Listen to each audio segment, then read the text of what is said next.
புதிய தொடக்கம் வேண்டாம். அமாவாசை என்பது சூரியனும் சந்திரனும் சேர்ந்திருக்கும் அமைப்பாகும். அமாவாசை நிறைந்த நாள் என்று சொல்லி பல வதந்திகள் பரப்பி நல்ல காரியங்கள் தொடங்கும் பழக்கம் சமீப காலமாக அதிகரித்துள்ளது. இதற்கு எந்த விதமான ஆதாரங்கள் சான்றுகள் கிடையாது. ஆனால் சாஸ்திரத்தில் எந்த இடத்திலும் இதற்கான ஆதாரம் இல்லை. அமாவாசை என்பது ஒரு இருட்டு நாள், நீத்தார் நினைவு நாள், கோவில் வழிபாடுகள், அன்னதானம் செய்ய உகந்த நாள் என்றே பல பழைய ஜோதிட நூல்களில் உள்ளது.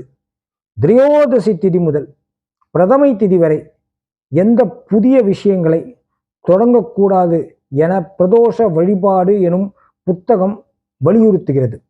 ஆகையால் அமாவாசை அன்று வங்கியில் கணக்கு தொடங்குவது, பூமி பூஜை போடுவது, அக்ரிமெண்ட் போடுவது, முக்கிய விஷயங்கள் பற்றி பேசுவது, சுப விஷயங்கள் பற்றி பேசுவது, அட்வான்ஸ் கொடுப்பது, கம்பெனியில் இருந்து வண்டி டெலிவரி எடுப்பது, பணம் கொடுக்கல் வாங்கல் செய்வது போன்றவற்றை செய்யாமல் இருப்பது நல்லது, உத்தமம்.